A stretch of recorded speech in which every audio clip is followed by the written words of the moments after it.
And as Tan Sri Chairman said, there is nothing that can substitute a good, solid university upbringing where people discover themselves. So we are very proud to be part of this association. We want to build a continuing wave of leadership coming into the company. Some of the finest people that we have don't stay with us. They also go out, which is also a good thing because they populate other companies. They go out to government jobs, and it's brilliant. So this was started quite some time back. In fact, our first batch of trainees are still with us also, and our scholarship programs, a lot of people come back and they work with us. We give them the opportunity for people to come back and work with us.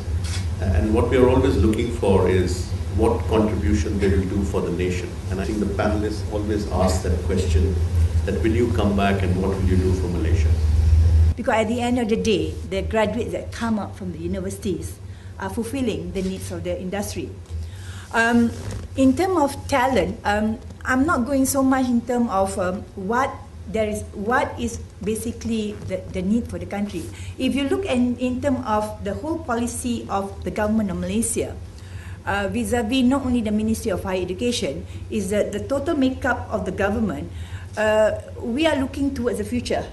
We are looking towards 2020. We are looking towards high-income nation. And this is where the young will come in.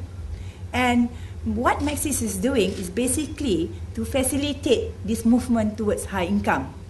We want the students to be capable, human capital, very effective, very efficient, but at the same time you love the nation. You love your community. You want to make sure that Malaysia remain vibrant, Malaysia become the hub of everything. And what Maxis is doing is basically, you are scooping the talents. You are scooping the best of the best. Myself and Dr. Steph has been since 2010. One of our most difficult decisions is to select the best of the best. The Maxis guys are laughing. The kind of question that we have to develop to pull out, that small little things that you people are all very smart. You get all the best grades. But the best of the best would be the person that will come back to the country, and add flavor to the development of the country. And you be the future leaders. And you be the political leaders, the economic leaders, the social leaders. This is what the country needs. Thank you very much. To me, I think one of the most important things is a leader with vision, so that you're not just thinking about here and now, but you're actually projecting for the next 10 years, 20 years, 30 years, 50 years, so that you position yourself to see how you can then project the strategies, the plans, to make sure that what you want to achieve for that future can be achieved. And perhaps more importantly is to be able to, because in that next 50 years there's going to be all sorts of things. We've seen the global economic crisis, we see all kinds of social and environmental disasters. How are you going to ride those things that are going to happen and just keep strong to go towards that vision? Because often we're so worried about the here and now. We don't think, even individually, we don't think about what's going to happen in the next 5 years, what's going to happen in the next 10 years. And as a young leader, because I think all of you here, the scholars, are young leaders, already young leaders, it's good to have a mentor. It's good to help you to build that vision. It would be good for you to get a mentor if you haven't got one already. And some of you, even during the interview, said, could we keep in touch with you? Could we email you and could you talk to us about where we're going next, what we should do after we finish our studies and come back to Maxis and when we're working? Where should we go? What should we do? How can we contribute? Because it's not all about you, is it? It's about your community, as Dr. Rose said. Okay, the content knowledge is great. That's what you're already good at. But what's outside there? What other skills and values can you develop? It's not a stable world we're living in now. Things change. An environmental crisis happens, an economic crisis happens. Are you able to deal with the kind of work pressures or crises that are going to come your way? Are you prepared to fail? And then pick yourself up, learn from that failure. Because if you're not, it's going to be a hard life, a hard run for you. I think my first advice is love your family. you must love your mother, especially the mother.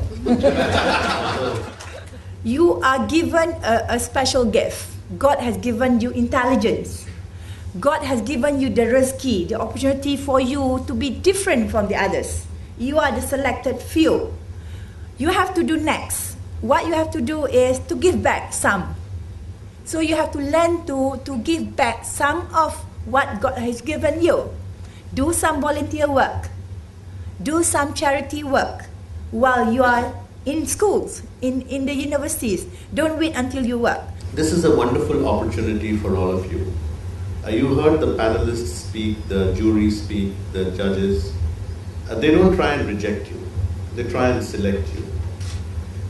They say that the qualifications that you have, the university has conducted the examination, they don't need to repeat it again. What they need to check is what qualities are inherently in you.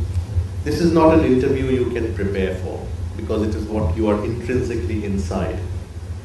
And that's what your journey is. What are the values? Today the two members of our panel said the values instilled in you as your parents have brought you up are very, very important. The mother embodies those values all the time. Never abandon them. Remember that people will be culturally and religiously different. They're different, they're not wrong. Understand how to deal with others objectively. Always remember your roots.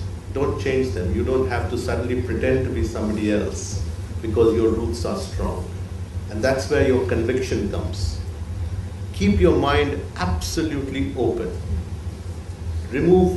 University is a great place to drop your prejudices. It's a great place to open up your mind and learn. It's not only the degree, but dealing with people, dealing with professors, dealing with tasks, the hard hours of work that you have to do. And remember, it doesn't stop in college. Even as CEOs, you have to work very hard, do late nights. So get into the habit now. I want to wish you all the best. I think you are like very well chosen. You're an outstanding bunch of people. And it will make us all very proud to see your names written in golden letters in the future of this country. So wish you all the best from the bottom of our hearts. And do well. And go and rule the world.